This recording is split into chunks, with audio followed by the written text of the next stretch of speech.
napakadumi. Ilisi-lisi po. Ito, diagnose muna tayo ng Isuzu MU-X. Low power. Biglang nag-check engine.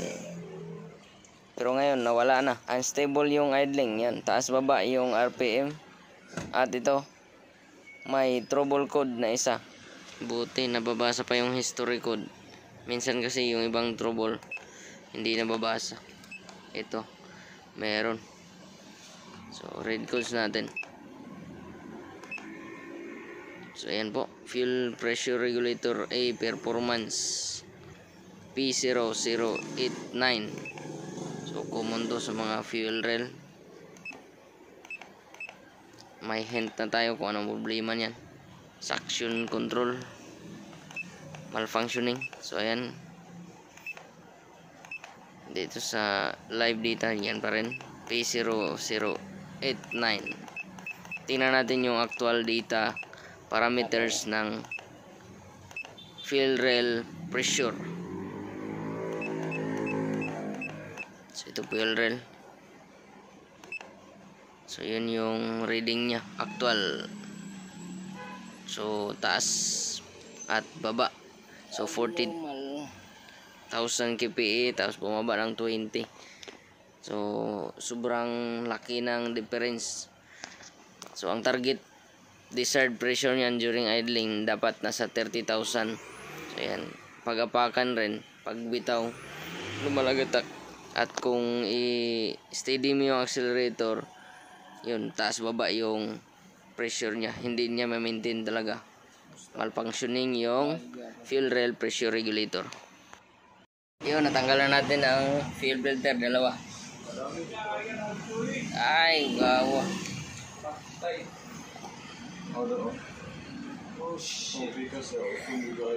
Matay, mag-vlog yun dahil ni Kwan ba? Mag-vlog yun dahil i-vlog sa ragod na. So, papalitan muna natin ng dalawang fuel filters kung ayos ba. After palit ng fuel filter, ayan pa rin. Yun, oh. Ang walang nagbago. Sigurado na. Galaw ang RPM, idling.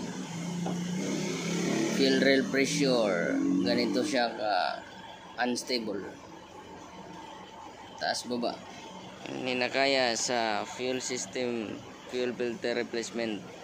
Palit tayo ng suction control valve nito. Yan guys, dahil nadali yung ating suction control valve or fuel rail pressure regulator, palit bago.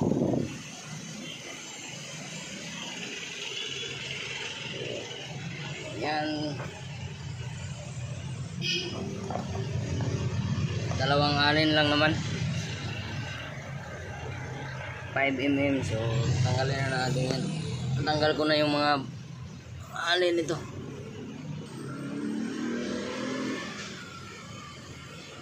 Dapat isending mo na sa Huawei.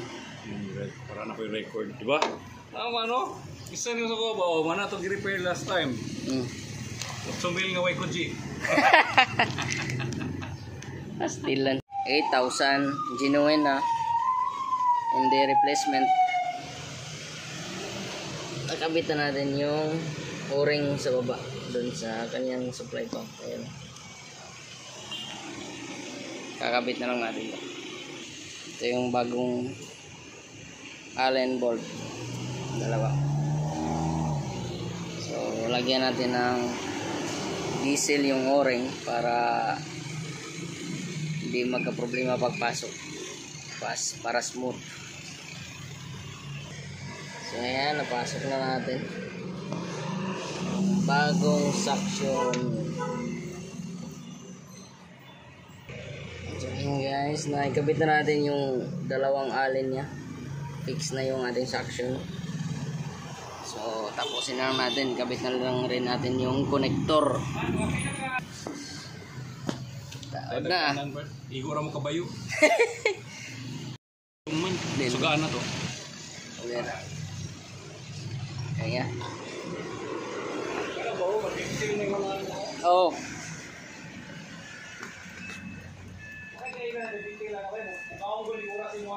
Taas na kayo. Start ako, sir, ha? Ayun.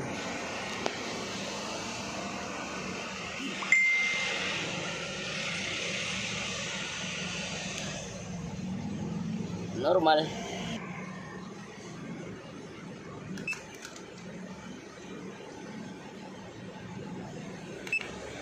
Codes. Red codes. No fault codes. So, tingnan natin yung live data niya. I-confirm natin kung wala na ba talagang problema yung system. So, doon natin makikita kung normal na yung fuel rail pressure during idling. Uliinan. So, yung mga Zero fault data. code. Doon tayo sa pressure. Tingnan natin kung tama ba talaga yung diagnosis natin. Tama ba na pinabili natin ng 8,000 na fuel rail pressure regulator. Yeah. Rail pressure. Yun, no? 30,000 kilopascal. So, regulated sa target pressure na 30,000 kilopascal. So, normal na po. 29, 30. Yun, goods.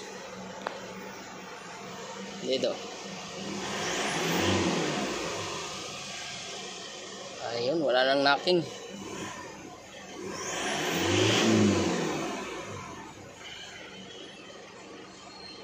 Lights. Suction control valve ang nadali. 8,000. Pero ayos na. Fuel filter, dalawa at suction ang pinalitan. Lights. To the fuel rail pressure regulator or suction control valve.